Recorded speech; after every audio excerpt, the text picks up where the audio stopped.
కుమ్ములాటలకు group రాజకీయాలకు care of address ఆ జిల్లా కాంగ్రెస్ పార్టీ. ఆ పార్టీలో ఎమ్మెల్యే టికెట్ ఆశిస్తున్న నాయకులు ఎవరికి వారే యమునా తీరాన చందంగా వ్యవహరిస్తున్నారా? నియోజకవర్గంలో అధిష్టానం పిలుపు మేరకు నిర్వహించే కార్యక్రమాల్లో కలిసి పనిచేయటం లేదా? టీడీపీ నుంచి పార్టీలో చేరిన మాజీ ఎమ్మెల్యే విజయరమణారావుతో సహా పార్టీ కార్యక్రమాలను కలిసికట్టుగా కాకుండా ఎవరికి వారే నిర్వహిస్తున్నారు. కార్యకర్తలను నాయకులు వర్గాలుగా విభజించి అనుమానిస్తున్నారని, దీంతో ఎవరి వద్దకు వెళ్లకూడదో తెలియక కార్యకర్తలు కూడా అయోమయానికి గురవుతున్నారని కింది స్థాయి నాయకులు కార్యకర్తలు వాపోతున్నారు. కార్యకర్తలు పడే ఆవేదన ఏంటో తెలియాలంటే ఇవాల్టి లోగుట్టులో చూద్దాం.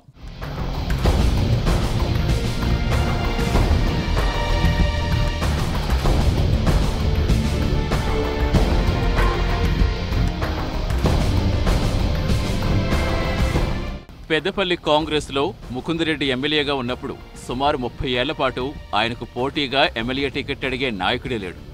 గీట్ల కాంగ్రెస్ టికెట్పై 2 సార్లు, మరోసారి టీఆర్ఎస్ టికెట్పై గెలిచారు. ఉమ్మడి ఏపీలో ఉత్తర తెలంగాణ నుంచి గీట్ల ముకుందరెడ్డి, మంతని నుంచి దుద్దిళ్ల శ్రీపాదరావులు మంత్రి పదవుల కోసం పోటీ పడ్డారు. గీట్లను సొంత పార్టీ వారే ఓడించేందుకు టీడీపీ నేతలు బిరుదు రాజమల్లు, చింతకుంట విజయరమణారావులు ప్రోత్సహించేవారు. గీట్లపై శ్రీపాదరావు, గోని ప్రకాశ్రావు, జగిత్యాలకు చెందిన జీవన్ రెడ్డి, చివరికి శ్రీధరబాబులు ఇతర పార్టీ అభ్యర్థులకు అన్ని రకాల వనరులు సమకూర్చి ప్రోత్సహించారని నియోజకవర్గంలో రాజకీయ అవగాహన ఉన్న ప్రతి ఒక్కరికి తెలుసు. విధిలేని పరిస్థితుల్లో టీఆర్ఎస్ కండువా కప్పుకుని టికెట్ దక్కించుకుని విజయం సాధించారు. అనంతరం కాంగ్రెస్ ప్రభుత్వం ఏర్పడ్డాక తెరాసాను వీడి కాంగ్రెస్లోకి వచ్చినా సరైన ప్రాధాన్యం అధిష్టానం నుంచి లభించలేదు. అయినా తన కార్యక్రమాలు చేసుకుంటూ వెళుతున్న క్రమంలో అనూహ్యంగా పెద్దపల్లిలో పట్టు సాధించేందుకు చేతి ధర్మయ్యకు ఉమ్మడి రాష్ట్రంలో రాష్ట్ర ఫిషరీస్ సహకార సంఘానికి చైర్మన్ పదవిని అప్పటి మంత్రి శ్రీధరబాబు ఇప్పించి ప్రోత్సహించారు. అయితే చేతి ధర్మయ్య శ్రీధరబాబు అంచనాల మేరకు నియోజకవర్గంలో పట్టు సాధించలేకపోయారు.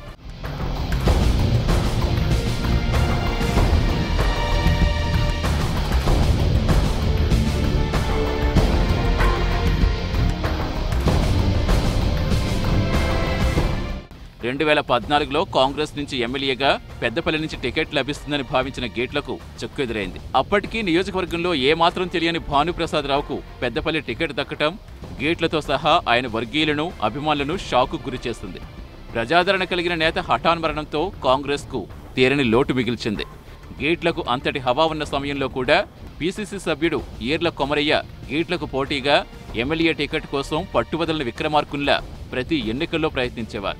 ఈ పరిస్థితుల్లో విజయరమణారావు టీఆర్ఎస్లో చేరి నియోజకవర్గంలో చక్రం తిప్పేందుకు కేటీఆర్ ద్వారా విశ్వప్రయత్నం చేస్తారని, టీఆర్ఎస్లోకి రమ్మన్నప్పుడు రాకపోయేసరికి ఛాన్స్ లేకుండా పోయిందని విశ్వసనీయ సమాచారం.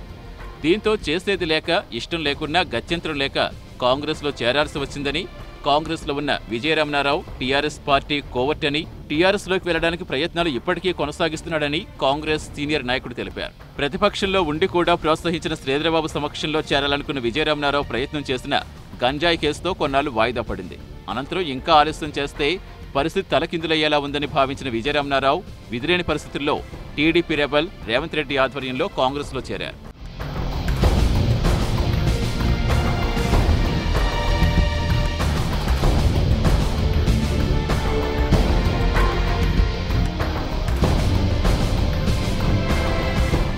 అప్పటి వరకు తమకే టికెట్ అని భావిస్తూ వచ్చిన కొమరయ్య, సవితారెడ్డి, సురేష్ రెడ్డి, చేతి ధర్మయ్యలు విజయరమణారావు చేరిక స్వాగతించలేకపోయారు. అందుకే విజయరమణారావు నిర్వహించే పార్టీ కార్యక్రమాలకు వీరంతా అంటిముట్టినట్టుగా దూరంగా ఉంటున్నారని రాజకీయ విశ్లేషకులు భావిస్తున్నారు.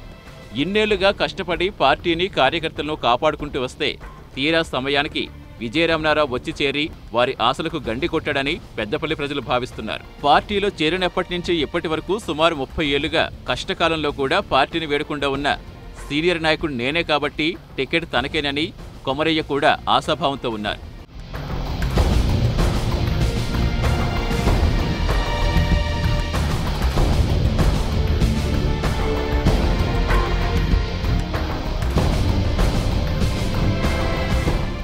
రాహుల్ గాంధీ విదేశీ టూర్ వ్యవహారాలు దగ్గరుండి చూసుకునేది తానే అని, రాహుల్తో ఉన్న సాన్నిహిత్యమే తనకు టికెట్ ఖరారు చేస్తుందని సురేష్ రెడ్డి ప్రచారం చేసుకుంటుంటే, ముకుందరెడ్డి వారసురాలిగా టికెట్ తనకే అని సవితారెడ్డి, బీసీ సామాజిక వర్గంలో టికెట్ తనకే అని చేతి ధర్మయ్యలు ఎవరికి వారే నమ్మకంతో ఉన్నారు.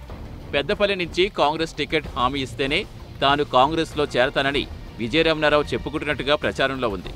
కానీ నియోజకవర్గంలో అధిష్టానం పిలుపుతో నిర్వహించే కార్యక్రమాల్లో వీరిలో ఏ ఇద్దరూ కలిసి కూడా పనిచేయటం లేదని, కాంగ్రెస్ వైపు ప్రజలు చూడట్లేదని రాజకీయ విశ్లేషకులు భావిస్తున్నారు. విజయరామరావుతో సహా మిగతా నాయకులపై దృష్టి పెట్టి పార్టీని గాడిలో పెట్టేలా చర్యలు తీసుకోవాలని పార్టీ కార్యకర్తలు అధిష్టానానికి ఫిర్యాదు చేసేందుకు సిద్ధమవుతున్నారని విశ్వసనీయ సమాచారం.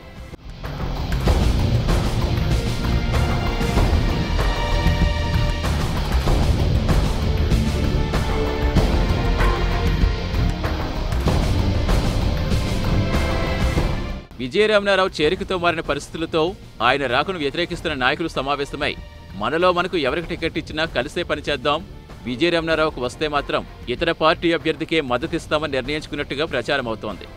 మహాసముద్రం లాంటి కాంగ్రెస్లో కుమ్ములాటలు, కుట్రలు, కుతంత్రాలు, వెన్నుపోట్లు కొత్తేమీ కావని రాజకీయ విశ్లేషకులు భావిస్తున్నారు.